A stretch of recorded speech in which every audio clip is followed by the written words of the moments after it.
food amalgamation. Amalgamation is a term that has been used in the testimonies. It's not really used in the science of nutrition. But we want to talk about this food amalgamation. What does the Old Testament say about it? You shall keep my statutes, thou shalt not let thy cattle gender with a diverse kind. This idea of joining different genders to produce a super species. Thou shalt not sow thy field with mingled seed. Genetic engineering has been known for thousands of years. I want you to listen to something. God did not create all the animals. God did not create all the plants. Some of them were the result of amalgamation, genetic engineering. There's another text in Deuteronomy 22 verse 9. It says, thou shalt not sow thy vineyard with diverse seeds. And it gives a reason. Lest the fruit of thy seed which thou hast sown and the fruit of thy vineyard be defiled. In the United States, there is a law that a certain percentage of all lands must be left with seeds that have not been patented, that have not been genetically engineered. Why do people want to genetically engineer seeds? Because they can patent them. Then you can get a fee for it. If you use a natural seed, you cannot patent it. It's all money that drives the market. But by law, a certain percentage, I think it's 10 to 15% of the land, has to be sown with native seeds. Not with these diverse seeds that have been genetically modified. In Deuteronomy chapter 29, I believe we have a very clear presentation of drugs. The biblical basis for drugs in the Bible, of how harmful they are. Verses 16 through 18, let's go through it. For you know how we have dwelt in the land of Egypt. It comes from Egypt. Egypt is known for its narcotic drugs. And how we came through the nations which ye passed by. And ye have seen their abominations. So the scripture considers this an abomination. As part of idolatry, of their idols, their wood and stone and silver and gold which were among them. I know among the Mayas, they would take certain potions and they would go before the stelas of their past kings. And the stones would speak to them. They would move their lips and they would hear as they were hallucinating. And that is one characteristic of narcotic drugs, to cause hallucinations. Verse 18. Lest there should be among you a man, a woman, a family, or a tribe, whose heart turneth away this day from the Lord our God, to go and serve the gods of these nations. And here's the key. Lest there should be among you a root that beareth gall and wormwood. The key word is gall. Gall. If I take my King James Version, and I go to that text, in the margin, it says Hebrew, Rosh. And then it will say, a poisonous plant. A poisonous plant. If you go to the Talmud, it will say opium. Verse 19, and here you have the characteristics of a drug addiction. And it come to pass, when he heareth the words of this curse, that he shall bless himself in his heart, and saying, I shall have peace. Those that are addicted say, no, it's okay. I need a little bit just to get going. It doesn't do me any harm. It keeps me smart. It gives peace to me. Though I walk in the imagination of my own heart, that imagination, that hallucinations. And that drunkenness, they become drunk, literally. They cannot function. If they're a carpenter, they're going to put a door upside down. If they're a mechanic, they're going to forget to put the screw in and all the oil will leak out. They do things that are not logical because they live in an illogical world, influenced by demons because of these drugs. And they shall thirst. It literally produces thirst, a desire for more. When you're thirsty, you want more water. This is a thirst for that drug. So here we have it. It's Strong's number 7219. The word is rosh, and it means poisonous plant, which the Talmud interprets as opium. And it's gall, which appears in the King James Version. I'm not saying it is opium. I'm just saying that the Talmud says that. I believe that's a generic word for all poisons in poisonous plants, including opium, not limited to that. The self-deception from using drugs, the hallucination, the intoxication, and the dependency, and the desire for more. What about the New Testament? The New Testament also talks about food amalgamation. Jesus answered and said, "Every plant which my heavenly Father hath not planted shall be rooted up." So there are plants that the Father did not plant, and they shall be rooted up. He did not plant everything. In chapter 13, we have a very clear parable. So the servants of the householder came and said unto him, "Sir, didst not thou sow good seed in thy field? From whence then hath it tares?" And he said unto them, "An enemy hath done this. The enemy is the devil. He actually, with his demons, influencing people, influenced scientists of old to create these harmful plants." And we find this in the testimonies. Selected Messages, Volume 2, page 288. Not one noxious plant was placed in the Lord's great garden. But after Adam and Eve sinned, poisonous herbs sprang up. These are poisonous herbs. In the parable of the sower, the question was asked the master, "Didst not thou sow good seed in thy field? From whence then hath it tares?" And the master answered, "An enemy hath done this. All tares are sown by the evil one. Every noxious herb, every poisonous herb, is of his sowing by his ingenious methods of amalgamation, of genetic engineering." I'm adding that interpretation, genetic engineering, to put it in our context, in our time. He has corrupted the earth with tares. Brother Daring, here's another statement. It's in Testimonies to the Church, Volume 6. So this is a published work, not like Selected Messages or Bible commentary. She says, "The same God who guides the planets, works in the fruit orchard and in the vegetable garden. He never made a thorn, a thistle, or a tare. These are Satan's work." So when God presented that curse in Eden, he was basically predicting what the devil would bring about.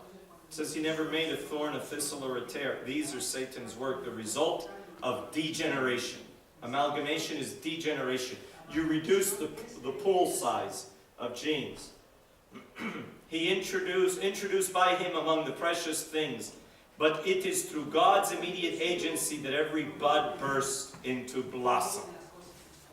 So God allows even these amalgamated plants to blossom by his power. He allows it, that the plant may be carried forward, and we can see the end. Now, which are the noxious plants?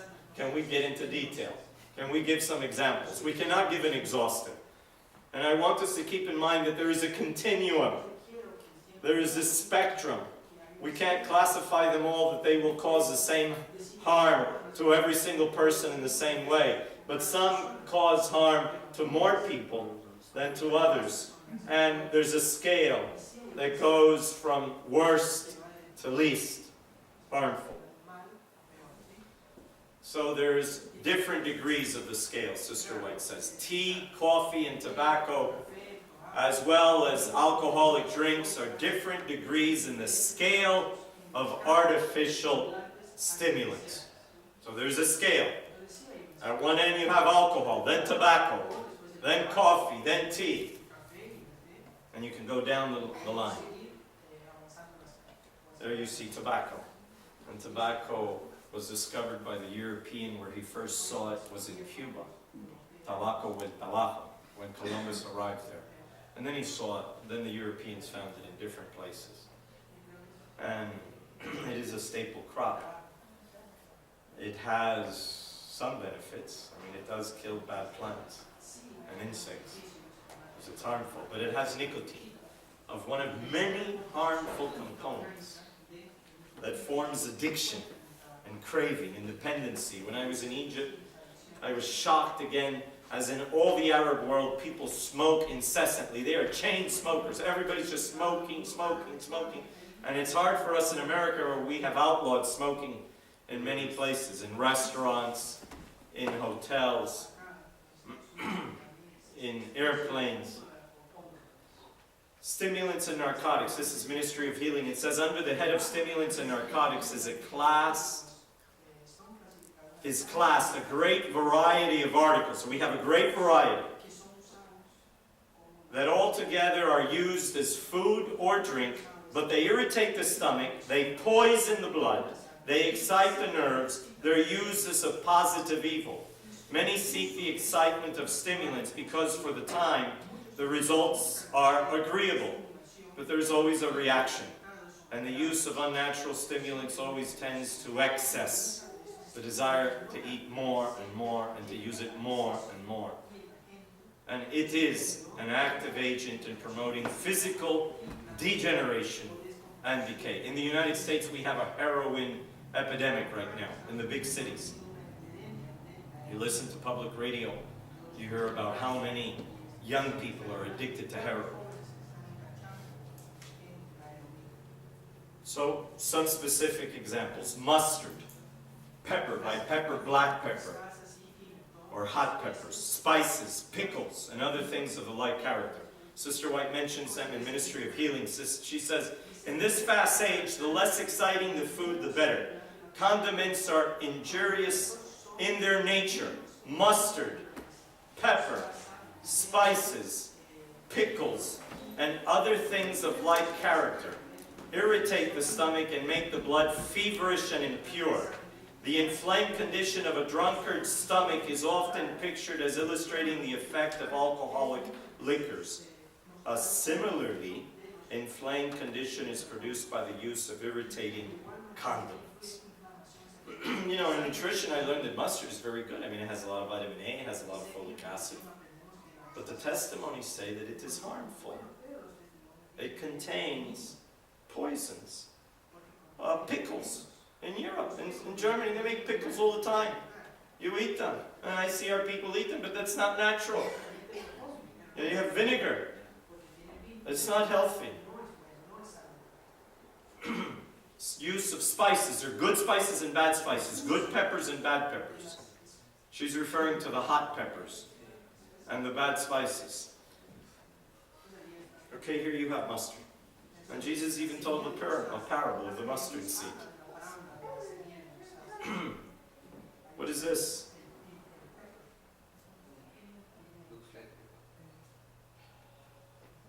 Yes, it is pepper, the black pepper. And I saw it in Sri Lanka. I saw the tree and the pods. You broke them and you have all these little seeds inside it. Yeah, I have a picture. I should have put that picture in here. And the hot peppers, the jalapeno peppers, the habanero peppers, they have a lot of vitamin A. They have a lot of good qualities. But they contain a toxin, capsaicin. This is a neurotoxin. It's very harmful. It is a drug. It's a neurotoxin. It destroys the nerves. You form a dependency and a need for it. I'm not saying it can't be used as a medicine for a certain condition, like taking different drugs that people take for a limited amount of time. But as part of our daily consumption, it is harmful. Healthful Living says spices at first irritate the tender coating of the stomach. This is exactly what capsaicin does. But finally destroy the natural sensitivities of this delicate membrane. The blood becomes fevered. And the animal propensities, what are the animal propensities? We have our brain. We have the upper brain and the lower brain. It is on the stem of our brain where you have literally what she calls the animal propensities. The passions are there, the control centers for the passion. While the moral and intellectual powers, the upper intellect are weakened and become servants to the baser passions. This is physiologically, anatomically correct. She also mentions others, tea and coffee. Tea acts as a stimulant and to a certain extent produces intoxication. The action of coffee and many others popular drinks, mate, chocolate, all fall in the same category as similar. The first effect is exhilarating. Okay, here we see, these are all xanthines. This is the formula for xanthines. Look at caffeine. Caffeine has a methyl group here, methyl group there, methyl group there. Now let's look at theophylline. Theophylline is found in tea. It means love of God. So this is what the gods love. And it has a methyl group here just like caffeine. Has a methyl group over here just like caffeine. But instead of having a methyl there, it has a hydrogen. But it is a drug. It stimulates the body. All three of them are part of the xanthine. This is chocolate. Chocolate has caffeine and theobromine. Tea has theophylline and caffeine has caffeine. Now the theobromine, you have the same methyl group there. You have the same methyl group here. But over here, instead of having this CH3, like theophylline and caffeine, it has an H.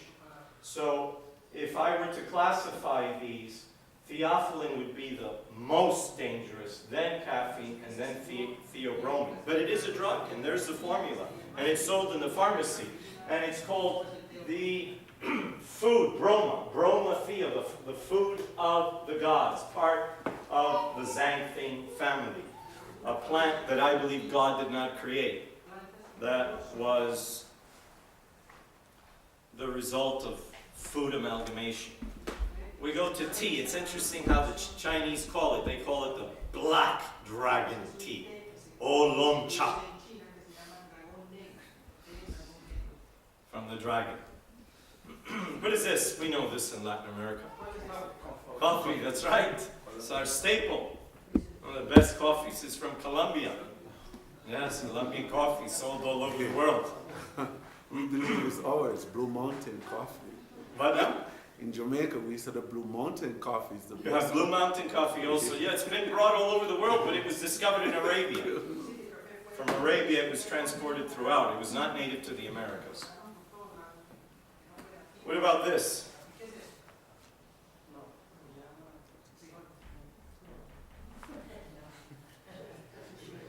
Oh, that is cocoa. That's right, that's where we get chocolate from. Or is this the cola nut? No, I think this is the cola nut. The cola nut. Okay. Cola is a nut that grows in Africa. And you get Coca-Cola, Pepsi-Cola from there. You have chocolate. Chocolate comes from here, from these pods. And there's a lot of studies that have been made looking at the health benefits of chocolate, and I won't deny that. But it has theobromine and it has caffeine. And it forms a dependency. It's not just the milk and the sugar that's bad. And children are used particularly in Western Africa, almost like slave labor in order to get the pods.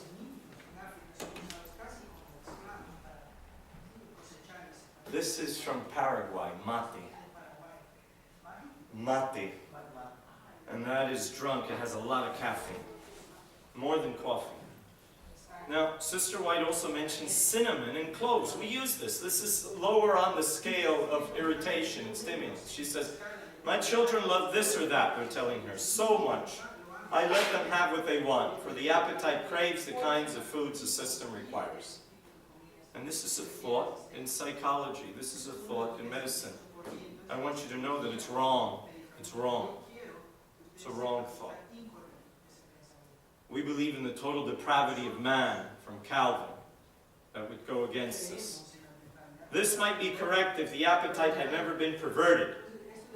She says, there is a natural and a depraved appetite. Parents who have taught their children to eat unhealthful, stimulating foods all their lives until the taste is perverted. And then they crave clay. In the South, a lot of children crave clay. That's because of deficiency. Or they crave stale pencils. They actually want to eat the stale pencils because of their nutrient deficiency. Burnt coffee, tea, cinnamon, cloves, spices. She doesn't say mangoes and bananas and lettuce and spinach, and she doesn't say rice. You can't put those in this category. Never. Beans. They cannot claim that the appetite demands what the system requires. The appetite has been falsely educated until it is depraved. So here you have cinnamon that is taken from the cortex of the trees. And this is the active ingredient. It's an aldehyde. Cinnamaldehyde. Not all aldehydes are bad, but this one is. Cloves. I use cloves for smelling. I mean, it has its purpose. It smells great. For the teeth, it's very good. Yes, and the reason is it has eugenol. 60 to 90% of the oil is eugenol, which is an alcohol. It's an alcohol, so it's very good if you have a tooth pain, you have nothing else, it will help out. It also has eugenol acetate and beta-caryophyllene.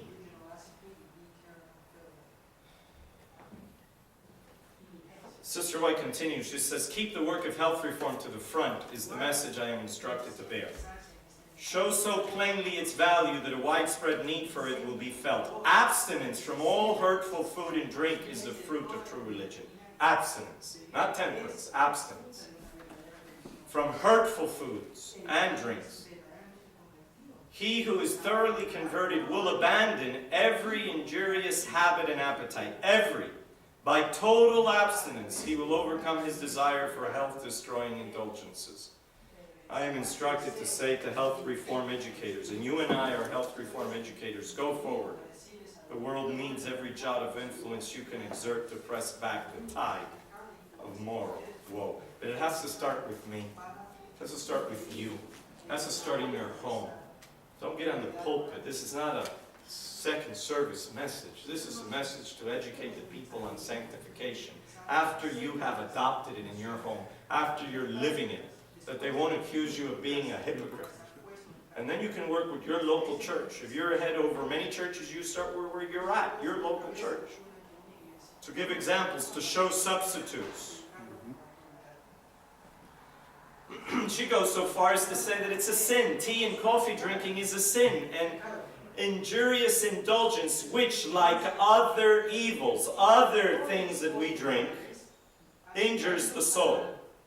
These darling idols create an excitement, a morbid action of nervous system, and after immediate influence of the stimulants. Again, you have to identify the stimulant, and that the stimulant is still present in that food or drink.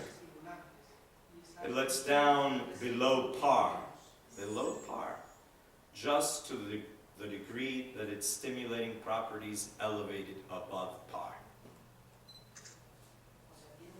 So the same high it gives, then comes the low, then comes the desire for a greater use. The solution is fasting. I'm not going to read the whole thing, but I am going to emphasize here. If they cannot at first enjoy plain food, they should fast until they can. That fast will prove to them of greater benefit than medicine. Fast. You have somebody who's sick, the best thing you can recommend is for them to fast for 3 days. NPO. When somebody enters the hospital, we don't know what to do, we put NPO on the chart. Nothing by mouth, nothing per oral. After 3 days, you got to give them something. People are vomiting, they have diarrhea. The body has the ability to recuperate. There is an internal physician. We just need to help it. And fasting is a spiritual and a physical and a dietetic remedy. So when you don't know, just recommend fasting. What about the scientific analysis? I want to emphasize about spices, because they're so prevalent among us. There was a scientist, his name was Scoville, and he identified the heat units by putting the active ingredient in sugar water and seeing. And at the 0 level is sweet bells. That means bell peppers. Then you have the red chilies. Then they go up to jalapeno here, 3,500 to 8,000. Then they have serrano. That can go up to 23,000 heat units. That's how much heat it gives in the mouth. It's incredibly hot. And you go up the habanero from La Habana. This is 350,000 heat units. It is so powerful. And it goes up. There are some that are 5.2 million of the U.S. grade of pepper spray. That's what they use, you know, on people. Oh, doctors. Yes. The heat chart. Listen. This heat that it produces in the mouth, it produces in the stomach. It produces in the intestines and throughout the body.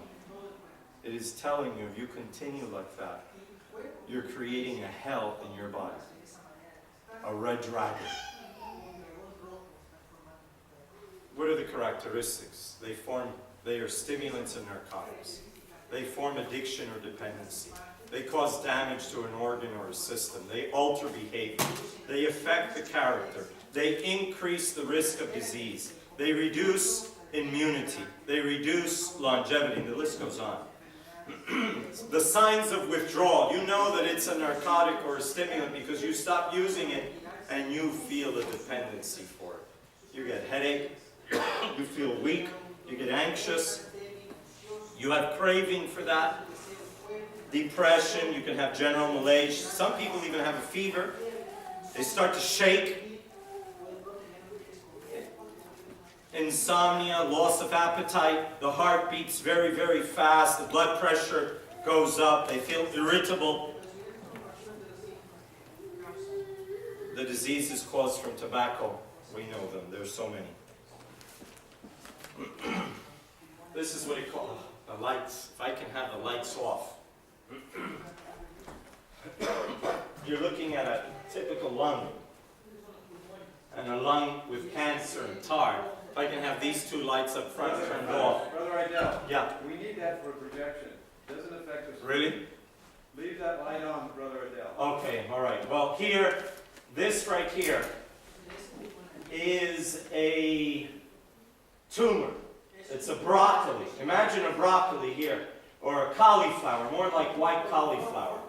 These are tumors, not the black. The black is from the tar. But there's another one up here.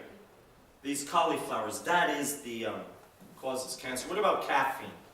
And theobromine and theophylline. It affects the central nervous system. It has a hyperglycemic effect. It can cause tremor. It can cause nausea. It increases urinary excretion, formation of ketones in the urine. At high levels, it can affect the respiratory system, producing a fruit-like breath odor. It causes a heartbeat to increase, flushing and cold sweats, dryness of mouth. Those are some of the main effects of caffeine. Now, we should encourage substitution. Instead of black and green tea, why not consume herbal teas?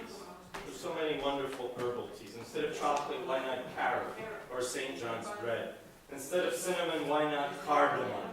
Instead of coffee, why not Pero or Roma or any of these cereal grains? Instead of wine and beer, fruit juices. Instead of hot and black peppers, garlic or sweet peppers. And the list would go on. I finish with this. As Brother Joel prayed, I listened to your prayers. He says that we may introduce Christ. You know, this is all about sanctification. And it's Jesus and you. And Jesus was offered gall. That's where we started. And he rejected it. And they gave him vinegar to drink mingled with gall. I think it's very significant that they put that word gall there. Just like in Deuteronomy. And when he had tasted thereof, he would not drink. I know it's difficult to overcome some of these. And I don't think it should be a realm to start putting people out of the church. It's very hard to get people in the church. We need to educate them. Okay, we need to educate them. We need to show them a different way. And let them try it out. And promote a healthy lifestyle. Jesus is my example. I end with Jesus. He rejected the use of gall. Thank you very much.